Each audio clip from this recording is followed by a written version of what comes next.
자, 오늘 시간부터는 한 번, 두 번 정도 해가지고 더 추가해서 요시야 왕에 대해서 말씀을 사모합니다. 자, 히스기야 왕이 있고 그 아들이 므낫세입니다. 그리고 므낫세 아들이 요시야인데 그 중간에 낀 므낫세가 우리가 지난 시간에 살펴본 것처럼 참 문제입니다. 어느 정도였는가 하면 하나님께서 므낫세 때문에 남쪽 유다 그 모든 백성들을 사람이 그릇을 씻어서 덮음같이 말끔히 심판해 버리시겠다. 하나님이 그럴 정도입니다. 므낫세 한 사람 때문에. 그 말은 죄는 므낫세가 짓고 그리고 모든 백성들은 죄를 하나도 안 지었는데 그렇게 하나님께로부터 이제 징계를 받아 바벨론으로 끌려가는가, 그게 아니라 므낫세 왕이 범죄하니까 그냥 기다렸다는 듯이 온 백성들이 달려들어서 하나님을 떠나는 그와 같은 일을 행하였다는 겁니다. 그래서 참 묘하게도 하나님의 징계를 받아 므낫세 왕이 이제 아수르로 끌려갔는데 그곳에서 무엇을 하죠? 회개를 해버립니다. 그리고 어떻게 해요? 하나님께서 기다렸다는 듯이 아수르 그 땅에서 이제 므낫세 왕을 데려오고 다시 왕위를 회복시켜주고 그 같은 놀라운 은혜를 허락하십니다. 자, 그리고 이제 그의 아들이 이제 요시야 왕입니다. 자, 요시야 왕에 대해서 우리 1절 말씀부터 한번 보겠습니다. 자, 요시야가 왕에 오를 때 몇 살이라고요? 8살. 우리 같으면 초등학교 1학년 정도 됩니까? 그러니까 말도 안 되죠. 아주 어린 나이입니다. 아버지가 이제 죽고 므낫세가 죽고 8살에 왕이 되고 그리고 31년 동안 이제 왕이 되었으니까 39살에 사실은 죽은 겁니다. 이 말은 31년 동안 왕을 했다는 말은 몇 살에 죽었어요? 39살에. 그러니까 그러면 일찍 죽은 거에 요절한 겁니다. 자, 그래서 이제 그런 부분까지 앞으로 시간을 통해 살펴보겠습니다. 어쨌든 간에 8살에 왕이 되면서 그 다음에요 2절 말씀. 자, 여호와 보시기에 정직하게 해서 그의 조상 다윗과 같이 좌우로 치우치지 않았다. 그 말은 하나님 신앙이 이제 그 요시야 왕을 통해서 회복이 되는 겁니다. 아버지 므낫세 왕이 참으로 그렇게 우상을 숭배하고 하나님을 떠나고 예루살렘 성전을 난장판으로 만들고 자, 그러다 끌려가고 다시 회복되는 이런 과정을 통해서 그 아들 요시야가 하나님 신앙이 중요하구나 라고 하는 것을 알게 되죠. 자, 그 다음에 중요한 게 나옵니다. 이제 3절 말씀 우리 한번 같이 읽겠습니다. 시작. 아직도 어렸을 때 곧 왕위에 있은 지 8년에 그의 조상 다윗의 하나님을 비로소 찾고 제12년에 유다와 예루살렘을 비로소 정결하게 하여 그 산당들과 아세라 목상과 아루새긴 우상들과 구워 만든 우상들을 제거하였다라고 합니다. 그러니까 이제 왕위에 오른 지 8년 후면 나이로는 몇 살이겠어요? 16살. 한 고1 정도는 그 나이에. 근데 어렸을 때, 아직 어렸는데 그 마음에 한참 사춘기 때 딴짓할 것 같지만 그 마음에 하나님을 찾고 하나님께서 무엇을 기뻐하시는가를 제대로 하는 거예요. 8살에 이제 왕이 되었으니까 어린 꼬마가 뭘 하겠어요. 그래서 한 해 한 해 자다가 16살 정도 들어서 이제 비로소 유다와 예루살렘의 모든 그런 우상들, 이방 신에게 지냈던 그런 제단들을 정결케 하는 그와 같은 일을 하게 됩니다. 자, 그래서 중요한 것이 그의 마음에 어리지만 하나님을 찾는 그 마음을 가지고 이제 요시야가 왕의 노릇을 하는 겁니다. 우리는 보통 이렇게 하잖아요. 시대 탓하잖아요. 세상 탓, 환경 탓. 그러나 요시야는 어리지만 그 같은 탓을 하지 않았다는 겁니다. 세상이 원래 그렇고 다들 그렇고 예루살렘 골목마다 유다의 이제 골목마다 산지마다 세워져 있는 산당들은 어쩔 수가 없어 라고 하는 것이 아니라 하나님 앞에 마음을 정하고 그것들을 제거하기 시작했다는 겁니다. 참, 우리가 뭐 잘 아는 거 있죠. 우상이라는 것은 하나님보다 더 앞선 자리에 있는 것이 우상이죠. 그러니까 그 자체로는 잘못이 아님에도 불구하고 우리가 그것을 하나님보다 앞에 두면 그런 것들이 우상이 되는 겁니다. 우리가 잘 아는 대로 물질이 그럴 수가 있고 건강이 그럴 수가 있고 어떤 사람이 그럴 수가 있고 나의 목표가 그럴 수가 있고 그래서 그 무엇도 하나님 앞서서는 아니 되는데 하나님께서 그것들을 이루게 하는 수단으로 이용된다는 것이죠. 저도 그렇고 우리 모두가 다 이 유혹에 쉽게 빠질 수밖에 없습니다. 다시 한번 그게 물질이건 성공이건 간에 인정받고 싶은 욕망이건 간에 우리 앞에 어떤 사람, 대상, 목표이건 간에 다시 한번 하나님보다 더 높아진 것들을 제거해야 된다는 것. 참 중요한 단어가 나오죠. 제거함입니다. 회복은 잘못된 것들이 이렇게 제거됨으로부터 회복이 된다는 것이죠. 자, 그래서 우리가 오늘 다시 한번 요시아와 같은 심정으로, 그래 정말 어릴 때 16살 때 그와 같은 마음을 가지고 이와 같이 제거하는 일을 하고 있지 않습니까? 우리 최소한 요시아보다 더 성장한 그런 자리에 있습니다. 그런 자리에서 하나님, 저희들 우리의 자리에서 제거해야 될 그 같은 세상들이 무엇인가를 다시 한번 확실히 알게 해주시고, 알고 있음에도 불구하고 과감히 제거하지 못하는 그런 부분들이 있을 것입니다. 이 부분들을 제거하는 부분까지 나아갈 수 있도록 하나님 은혜를 베풀어 주십시오. 다시 한번 우리 가운데 하나님보다 더 높아진 우상들을 제거하는 복된 시간이 되시길 주님의 이름으로 축원합니다. 자, 그리고 이제 8절의 말씀입니다. 먼저 우상들을 제거합니다. 자, 그리고 8절의 말씀 한번 가보시기 바랍니다.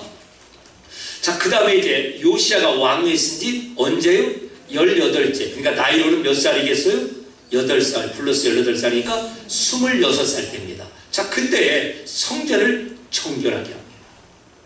이제 그래서 그동안 성전 안에 있었던 것도 다 없애기도 하였지만 문제는 이제 수리하는 거예요. 수리. 퇴락한 것들을. 그래서 자금도 필요하고 일꾼도 필요하고 지도력이 필요한데 이런 것들을 이제 그가 한 26살 정도 되어서 이와 같은 일을 하게 됩니다. 성전을 수리하게 되는 거죠. 무슨 뜻이죠? 예배를 회복해 내야겠다는 겁니다. 예배를 회복해내는 것이죠. 제거할 것을 제거하고 그 다음에 어떻게 해요? 예배를 회복하는 겁니다. 그래서 성전을 수리하는 겁니다. 근데 이제 성전을 수리하다가 놀라운 발견을 하게 됩니다. 14절의 말씀 한번 가보시기 바랍니다. 14절 말씀. 성전을 수리하다가 무엇을 보게 되는가? 우리 한번 같이 읽어보겠습니다. 우리가 여호와의 전에 헌금한 돈을 꺼낼 때 제사장 hil기야가 모세가 전한 여호와의 율법책을 발견하고, 성전을 수리하기 위해서 이제 헌금함을 두었는데 그 헌금함을 이렇게 하다 보니까 그 아래에서 무엇이 나와요? 율법책이 나오는 겁니다.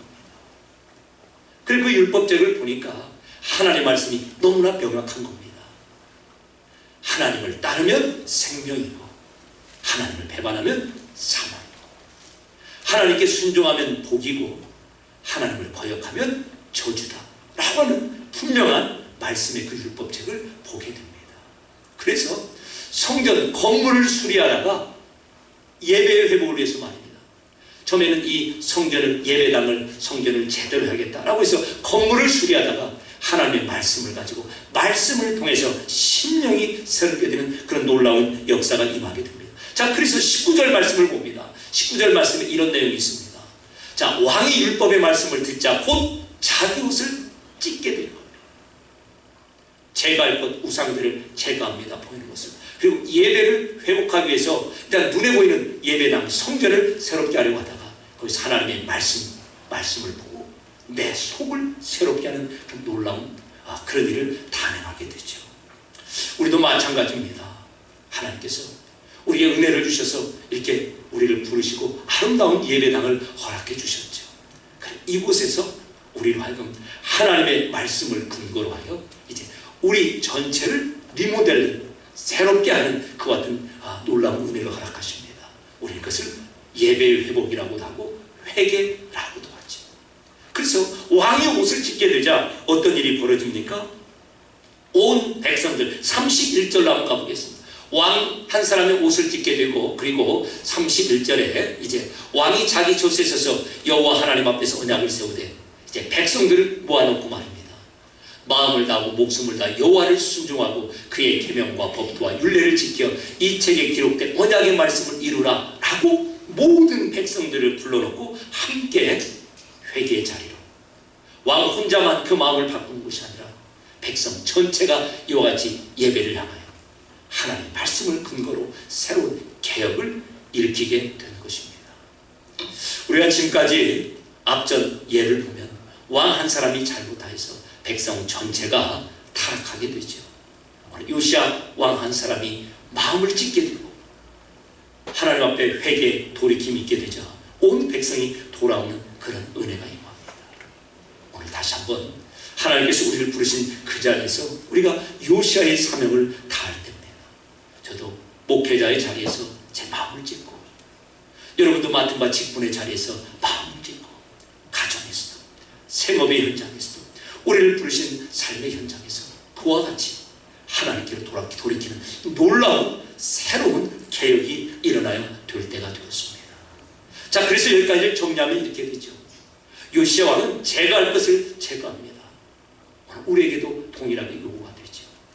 나아가서 예배가 회복됩니다. 제거한 그 자리를 텅 빈 자리로 놓지 않고, 예배 회복은 하나님 말씀 안에서. 그래서 우리 마음이 찢어지고, 왜요? 하나님 말씀 그 기준 가운데 살지 못하기 때문에 그렇죠. 자, 그런데 이와 같은 요시야가 이제 35장 1절을 가면서 놀라운 일을 행하게 됩니다.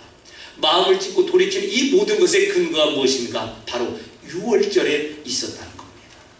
여러분, 6월절이 무엇이죠? 이스라엘 백성을 대신하여 누가 죽는 거예요? 양이 죽죠.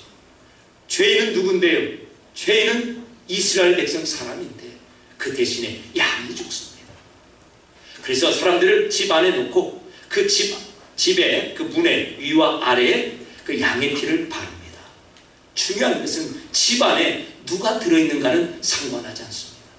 집 안에서 그날 저녁에 고스톱을 치든 바람을 피든 그건 상관하지 않습니다. 그냥 그 집 밖에 피가 발라졌는가 그렇지 않았는가 이것만 보는 거예요. 왜요? 어차피 집 안에 있는 사람들 도토리 기적입니다. 하나님 앞에서 다 죽을 수밖에 없는 그런 죄인이라는 것이죠. 그래서 하나님께서 그 집 안에 있는 사람들을 보지 않고 오직 한 가지만 보십니다. 무엇을요? 문 밖에 있는 어린 양의 피만 보시는 겁니다. 이게 바로 6월절이죠. 우리 신앙의 가장 중요한 핵심이 여기에 있습니다. 하나님은 우리를 보시지 않습니다. 우리를 보고 합격 불합격 하신다면 우리 모두는 다 불합격이죠. 우리 모두는 다 지옥의 저주를 받을 수밖에 없습니다. 그래서요, 우리를 예수님 안에 집어넣으시고 예수님의 피만 하나님 쪽에서 보시는 겁니다.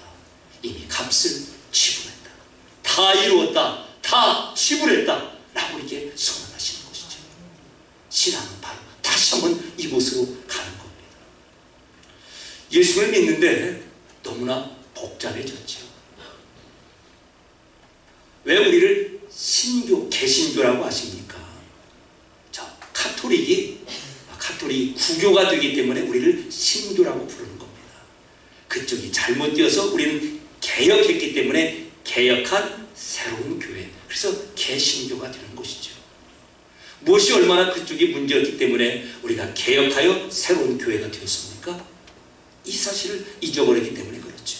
어떤 사실이요? 하나님께서는 예수님의 피만 보십니다. 이걸 잊어버리고 하나님께서는 우리도 보십니다. 무엇인가 꺼내어 둬야 됩니다 라고 하는 것을 들고 나왔기 때문에 그렇죠. 사도 바울은 이것을 원액 포도주에 무엇을 섞어서 혼잡하게 했다라고 하는 겁니다. 원액이 있어야 되는데 원액에다 이상을 부어가지고 혼합물을 만든 겁니다. 원액은 무엇이죠? 6월절 예수님의 피밖에 없다는 겁니다. 그거 하나는 된다는 거예요. 그래서 우리도 신앙생활을 할 때 모든 게 다 필요하죠. 제거하고 제거하고 또 그리고 개혁도 하고 마음도 찢어야 됩니다. 회개해야 됩니다. 그런데 그런 것이 조건이 되어서 하나님 앞에 가는 것이 아니라 내가 아무리 제거할 것 제거하고 마음을 찢는다 할지라도 예수님의 피가 아니고서는 공로 없는 자격 없는 우리들이 하나님 앞에 설 수가 없습니다. 이것을 고백하는 것이죠. 인생을 살면 살수록 이 사실이 더욱더 확실해집니다. 교회 안에 직분이 올라가면 올라갈수록 이 사실이 확실해지죠. 왜요? 부끄러움이 자꾸만 드러나죠. 쥐구멍이라도 찾아 숨고 싶습니다. 그래서 결론이 무엇이죠? 그래서 예수님의 피만 보시는 하나님이 너무나 감사한 겁니다. 그래서 요시야 왕이 모든 백성들을 다 불러놓고 6월절 지키자고 하는 겁니다. 성전을 깨끗이 하고 우리가 아무리 마음을 찢은들 하나님께서 우리 바라보시면 다 죽는 것인데 그 양피 보고 양의 죽음 보고 우리를 살려주시는 그 은혜를 찬양하는 것이죠. 우리가 남은 모든 인생 동안에 다시 한번 왜 하나님께서 예수님을 죽이시고 바로 그날이 6월절 양을 잡는 그날이 되었는가? 바로 너희들 안 보고 내가 유월절 피만, 야어린 양의 피만 보겠어 라고 하신 그 하나님의 그 유월절을 이제 예수님의 십자가를 통하여 완벽하게 완성하신 것입니다. 다시 한번 이 구원의 기쁨, 예수님 한 분만으로 충분하고 확실합니다 라고 하는 믿음의 회복을 가지시고 남은 여생 제가 할 것 제가 하고 마음을 찢을 것 찢고 하나님께로 돌이켜서 우리 하나님께서 기뻐하시는 그 같은 복된 삶을 누리시고 증가하는 우리 모두가 되시길 주님의 이름으로 축원합니다. 은혜로우신 아버지 하나님, 참으로 부끄러운 저희들 하나님은